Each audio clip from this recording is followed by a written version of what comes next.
A digital public infrastructure, Bharat Trade Net, for international trade will be set up as a unified platform for trade documentation and financing solutions. This will complement the Unified Logistics Interface Platform. The BTN will be aligned with international practices. Support will be provided to develop domestic manufacturing capacities for our economy's integration with global supply chains. Sectors will be identified based on objective criteria.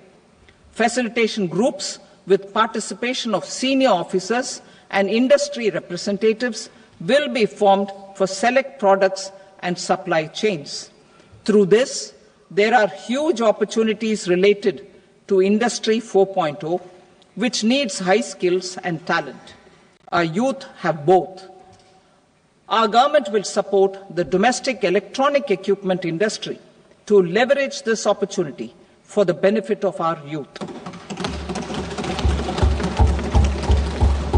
A national framework will be formulated as guidance to states for promoting global capability centers in emerging Tier 2 cities. This will suggest measures for enhancing availability of talent and infrastructure, building bylaw reforms, and mechanisms for collaboration with industry. Our government will facilitate upgradation of infrastructure and warehousing for air cargo, including high-value perishable horticultural produce. Cargo screening and customs protocol will be streamlined and made user-friendly. Reforms as the fuel. Over the past 10 years, our government has implemented several reforms for convenience of taxpayers, such as faceless assessment, 2, taxpayer charter, 3, faster returns, 4, almost 99% returns being on self-assessment, and 5, Vivad Se Vishwas scheme.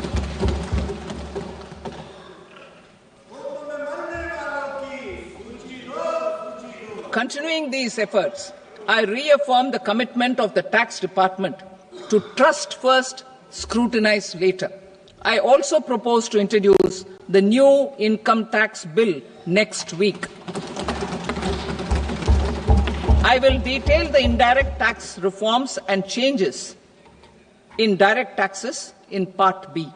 Financial sector reforms. The FDI limit for the insurance sector will be raised from 74 to 100%. This enhanced limit will be available for those companies which invest the entire premium in India. The current guardrails and conditionalities associated with foreign investment will be reviewed and simplified. The services of India Post Payment Bank will be deepened and expanded in rural areas. NABFID will set up a partial credit enhancement facility for corporate bonds for infrastructure. Public sector banks will develop Grameen Credit Score Framework to serve the credit needs of SHG members and people in rural areas. A forum for regulatory coordination and development of pension products will be set up. To implement the earlier announcement on simplifying the KYC processes, the revamped Central KYC Registry will be rolled out in 2025. We will also implement a streamlined system for periodic updating. Requirements and procedures for speedy approval of company mergers will be rationalized. The scope for fast-track mergers will also be widened and the process made simpler. As proposed in the interim budget, we signed bilateral investment treaties with 2 countries in 2024 to encourage sustained foreign investment, and in the spirit of First Develop India, the current model BIT will be revamped and made more investor-friendly. In the last 10 years, in several aspects, including financial and non-financial, our government has demonstrated a steadfast commitment to ease of doing business. We are determined to ensure that our regulations must keep up with technological innovations and global policy developments. A light-touch regulatory framework based on principles and trust will unleash productivity and employment. Through this framework, we will update regulations that were made under old laws. To develop this modern, flexible, people-friendly and trust-based regulatory framework appropriate for the 21st century, I propose 4 specific measures. A high-level committee for regulatory reforms will be set up for a review of all non-financial sector regulations, certifications, licenses, and permissions. The committee will be expected to make recommendations within a year. The objective is to strengthen trust-based economic governance and take transformational measures to enhance ease of doing business, especially in matters of inspection and compliances. States will be encouraged to join in this endeavour. An investment friendliness index of states will be launched in 2025 to further the spirit of competitive, cooperative federalism. Under the Financial Stability and Development Council, a mechanism will be set up to evaluate impact of the current financial regulations and subsidiary instructions. It will also formulate a framework to enhance their responsiveness and development of the financial sector.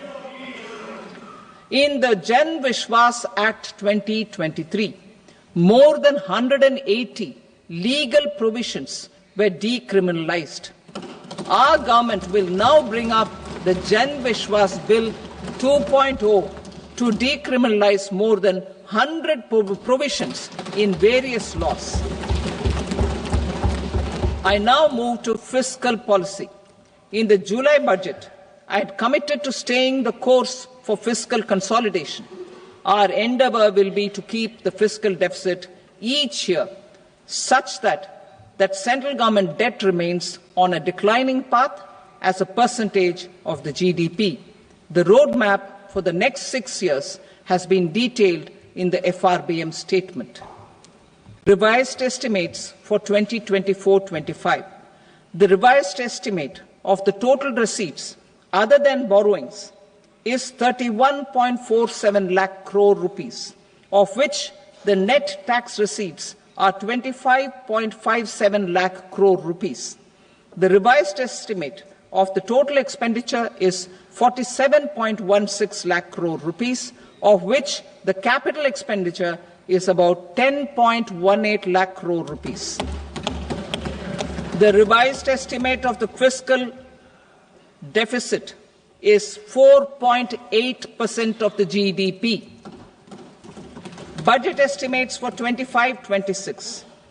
Coming to 25-26, the total receipts other than borrowings and total expenditure are estimated at 34.96 lakh crore rupees and 50.65 lakh crore rupees respectively. The net tax receipts are estimated at 28.37 lakh crore rupees. The fiscal deficit is estimated to be 4.4% of GDP. To finance the fiscal deficit, the net market borrowings from dated securities are estimated at 11.54 lakh crore.